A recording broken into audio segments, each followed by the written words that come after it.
Hello, everybody. Welcome to take number 2 of Shift Your Relationships.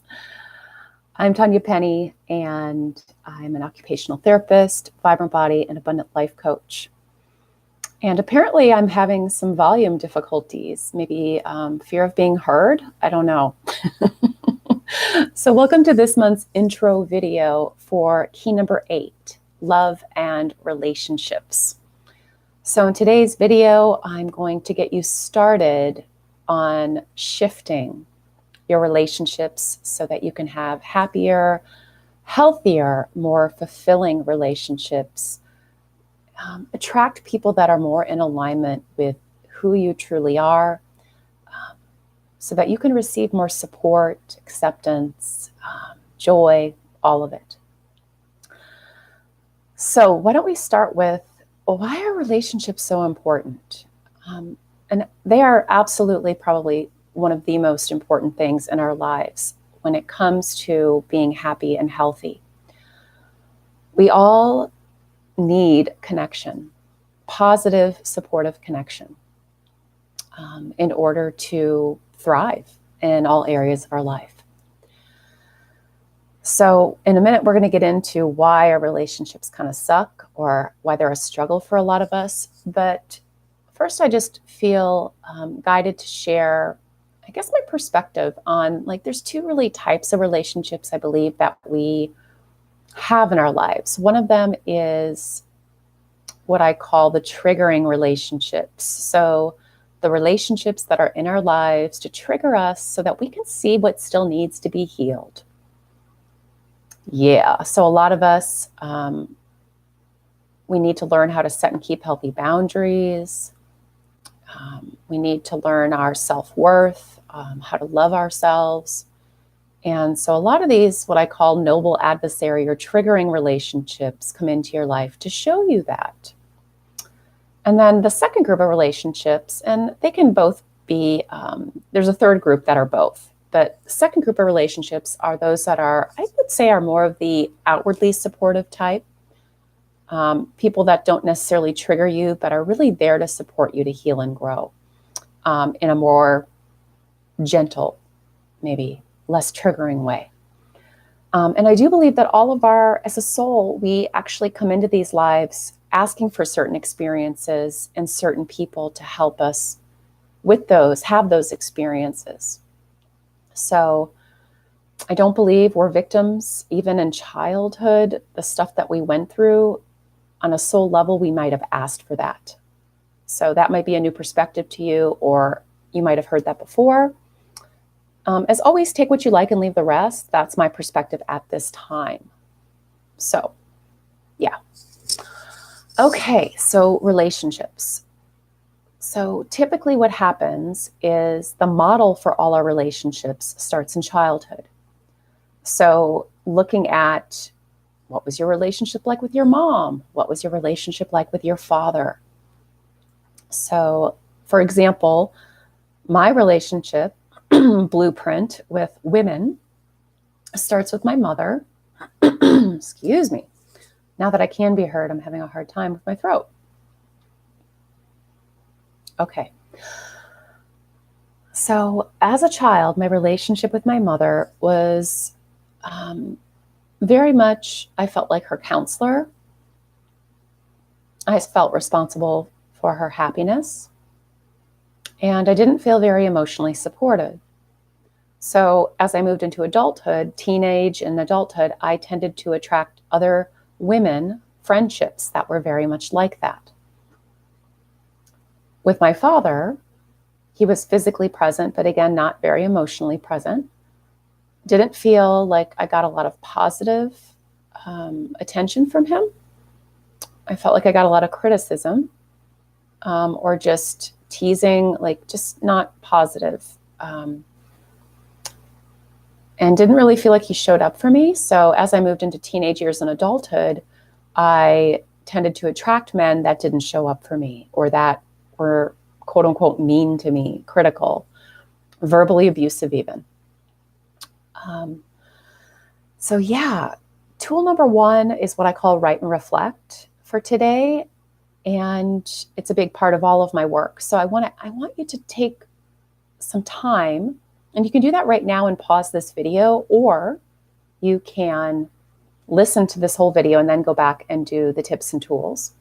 But take some time to reflect on, what was your relationship like with your mother growing up, the good and the bad. We're not here to blame our parents. I'm not here to do that. I'm just here to help you point out, discover why your relationships might be the way they are right now. Okay, because it all starts in childhood. So take some time, describe, write down the good and the bad, mom and dad. And if your dad wasn't there physically, that's going to tell you something too. So take a little time to reflect on that. And then the other piece to this is your parents' relationship with each other is also going to impact what your model or blueprint of partnerships are like. So we'll find that our partnerships are often very similar until we do this deeper inner work to your parents' relationship. Or it might be the exact opposite or flip-flopped. Yeah, so you're going to want to write and reflect, what was your parents' relationship like? And that's going to have a big impact typically on what your partnerships, how your relationship with your partner is like. So get started with those, and then we're going to move into belief systems, because how we were treated, what we experienced growing up, and what we saw between our parents. Oh, and let me add also siblings. I didn't have siblings, but you're also going to want to take some time to write and reflect on what your relationship was like with your siblings. Sisters are going to feed into the women relationships in your adulthood, and brothers into the male relationships, and how your relationships are with males in adulthood, teens in adulthood. So that can be an extra piece of write and reflect too. And then we know that our beliefs drive our actions and attract to us. We attract also what we believe. So given what you experienced or didn't growing up, you're going to have certain beliefs that need to be discovered and shifted in order to shift your relationships right now. So, for example, I had a belief that, because of my mom, that I give support, but I don't deserve to receive support. I also felt very alone as a child because I didn't have that emotional support from either parent. So I'm not going to have people show up for me. I'm going to be alone, whether it's physically alone or just feeling that emotion of aloneness and not connected. I had a belief because of my dad, my relationship with my dad, that I didn't deserve time, love, and support. I would be criticized or rejected. I wasn't lovable or worthy. I have to stay and make things work, right? Because as children, we didn't really have a choice. So we often have this belief that I have to stay and make things work, which keeps us in relationships that are not fulfilling. And that can relationships change? Yes. And oftentimes they won't, because it takes two people to make a change usually. Yeah, so you might be staying in relationships given that you had to stay as a child, even ones that are not going to work out for you positively. They're not going to be fulfilling, give you what you desire right now. So this is like tip tool number 2 is, given what you wrote down, what you experienced in those primary relationships as a child, what belief systems might you hold right now? And also, I want to talk a little bit about the 3 Ps, which is a big part of my work. As children, we learned we had to people please in order to get love, attention, approval, maybe to stay safe. We learned that we had to do things perfectly, not make mistakes, and that we had to be superhuman, what I call superhuman, which is being responsible for other people's happiness or problems, like I felt like I had to do with my mom, that I have to overachieve, or I have to achieve or do certain things in order to I would say overachieve, whether it's with sports or school, grades, etc., in order to get love, attention, approval, or to feel safe, to be safe. So take some time to reflect on and write down what might be some of these core limiting or negative fear-based beliefs that you hold given what you experienced growing up or what you saw your parents' relationship be like. Okay. And then the second part of that tip tool is to write down what might be the opposite truth to that. So we want to look at what the negative, limiting relationships are, but then we want to start writing down what is an opposite truth so we can start planting the seeds for those. And then I'm going to give you some tips and tools to get started with to shift those beliefs. But we first have to become aware of them. Awareness is the key to shifting anything, right? If you don't know what beliefs you're holding, it's really hard to shift them. And again, please have a lot of compassion and curiosity for yourself. And we're not here to blame our parents or our siblings or anyone. We're just here to discover why our relationships are unfulfilling, why we're unhappy, why they might suck right now. And if you continue to stay in relationships that are unfulfilling, unsupportive,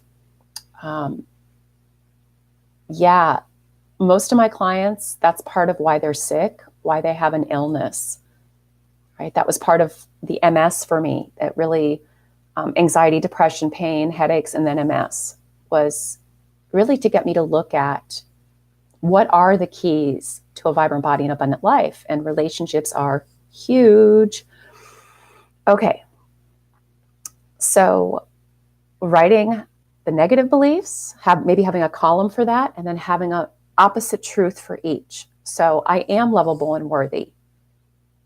I do deserve time, love, and attention. I am attracting relationships that are equal, giving and receiving support. I deserve to be supported. I'm never going to be alone because if I have to let go of people, new people will come in, right? Remember, childhood, that wasn't necessarily true. We didn't have a choice, many of us. But as adults, we do have a choice. If we let go of people or people leave us, new, more fulfilling, desirable relationships, supportive relationships will come in if we shift our beliefs, right? That's the key. So how do we shift these beliefs? So I'm going to give you 2 ways today. One of them is using the guided therapeutic meditation practices that I create. And those of you in my free community, you can go use the sample practice to get started with. And I listen to a guided therapeutic meditation practice 2 to 3 times a day, at bedtime as I fall asleep, and middle of the day as a recharge or nap. Some of you will do it after work or in the morning, as well as at bedtime as you fall asleep. These guided practices help you to plant seeds for what you desire, and in this case, relationships. They also help you to feel and release negative emotions and shift those limiting beliefs to the positive opposite truths that we were just talking about. And it's okay if you fall asleep during these guided practices because they also work on a conscious, subconscious level.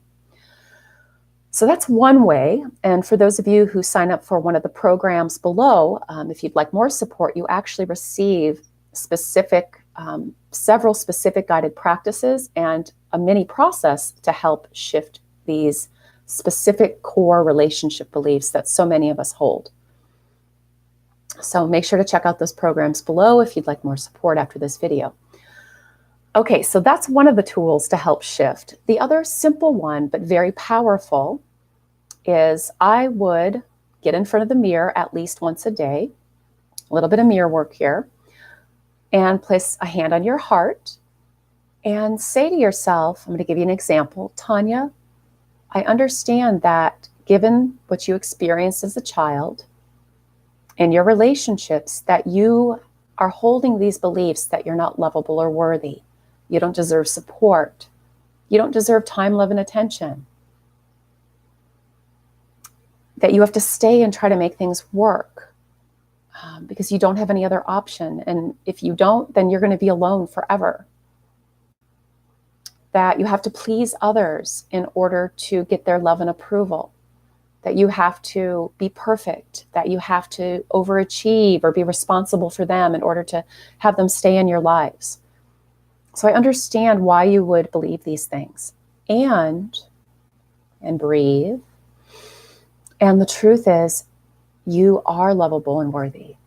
You deserve support and time and attention. You deserve to have people in your life that not only you're going to give support to, but that you're going to receive support from. People that are going to show up for you emotionally, financially, all areas. So continuing to tell yourself these opposite truths. So here we are planting the seeds in a powerful way, looking at your, not just affirming, but looking at yourself, telling yourself this. And if emotion comes up, allow yourself to be with it, feel it, and release it. That's very common for that to happen. This is actually really deeply healing your inner child, or whatever word you want to use. Some of you don't like the word inner child. The third tip tool to shift is I would also write a list of what you desire in relationships, friendships, a partnership. Family is going to fall under friendships pretty much, okay? And we can't choose different family, biological, but we can choose different friends. So, doing this deep inner work, yes, people may come and go, and you may be alone for a little while, but please remember that new people will always come in. So that's a good truth to work with, is even if I leave or somebody leaves me, rejects me, abandons me, new people will come in who love and support me. And for who I truly am. If you haven't watched the video yet on what is your truth, I highly recommend doing that, because that's going to deeply impact your relationships as well. All right, so that's what I have for you guys today. Remember, progress, not perfection, compassion and curiosity. This stuff takes time to shift, okay? And sometimes it will go faster. So just be really gentle with yourself. Get support. I know a lot of you are going to need extra support, especially if you have past trauma, and pretty much all of us do in relationships.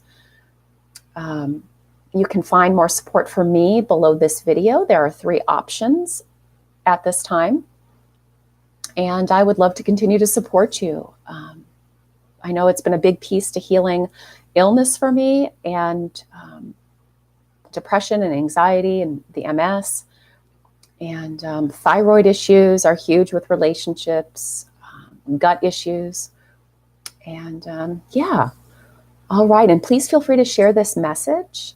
And also know that the holidays can be a really, even more of a challenging time with relationships. So again, be gentle with yourself, get the support that you need. Have a beautiful holiday season, a wonderful December. And I hope to see you in one of the programs. And if not, I'll see you in January. Excited for 2019. All right, bye.